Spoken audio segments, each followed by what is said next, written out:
Hamas, Hezbollah ও হুতিদের ত্রিমুখী আক্রমণে ক্লান্ত Israeli সেনাবাহিনী। তারা ক্লান্ত এবং হতাশাগ্রস্ত। দিন দিন কমে আসছে তাদের সৈন্য সংখ্যা।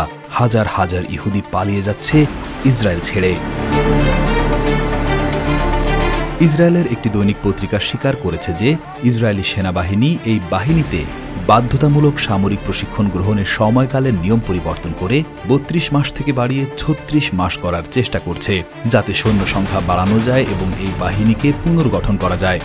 ইসরায়েলি দৈনিক ইয়াদিওত আহারনুত শনিবার এক প্রতিবেদনে আরও লিখেছে, রিজার্ভ বাহিনীতে চাকরি থেকে অব্যাহতি নেওয়ার বয়স ৪০ থেকে ৪৫ বছর করার চেষ্টা করা হচ্ছে। তবে সেনাবাহিনীতে বাধ্যতামূলক সামরিক প্রশিক্ষণ গ্রহণের সময়কাল অবশ্যই বাড়ানোর চেষ্টা সামরিক আইনের পরিপন্থী হওয়ায় অচল অবস্থা তৈরি হয়েছে, যার ফলে জনবলের অভাব সেনাবাহিনীকে বিপজ্জনক পরিস্থিতিতে ফেলেছে। ইসরায়েলি দৈনিকটি বলেছে, সহজভাবে বলা যায় আমাদের সেনাবাহিনীতে পর্যাপ্ত সংখ্যক লোকবল নেই। ইসরায়েলি সেনাবাহিনীতে ৭৫০০ সৈন্যের ঘাটতি এবং তারা স্বীকার করেছে যে ইসরায়েলি সেনাবাহিনী রিজার্ভ সেনারা অত্যন্ত জীর্ণ এবং ক্লান্ত, সৈন্য অপর্যাপ্ত।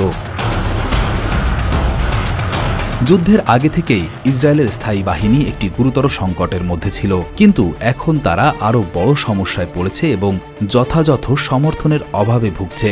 সেনাবাহিনীর এই সংকট নিয়ে পত্রিকাটির রিপোর্ট প্রকাশের একই সময়ে ইসরায়েলি টিভি চ্যানেল 12 জানিয়েছে, এই সরকারের যুদ্ধমন্ত্রী ইসরায়েল কার্টস ৭,০০০ হারেদি ইসরায়েলিকে সেনাবাহিনীতে চাকরি করার জন্য ডাকার সিদ্ধান্ত নিয়েছেন।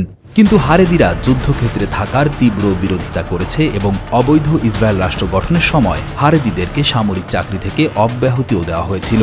কিন্তু এখন সেনাবাহিনীতে লোকবলের অভাব, ইসরায়েল সরকার তাই তাদের ডাকতে বাধ্য হয়েছে। হারেদিম বা এক বচনে হারেদি হল কট্টর ধর্মীয় ইহুদিদের ক্ষেত্রে ব্যবহৃত হিব্রু শব্দ। তারা সবচেয়ে কঠোরভাবে ইহুদি ধর্ম পালনকারী সম্প্রদায়। এমনকি তারা প্রার্থনা এবং উপাসনায় আত্মনিয়োগ করার জন্য নিজেদের সমাজ থেকেও আলাদা করে রাখেন। হারেদিদের রয়েছে বিশেষ ধরনের পোশাক।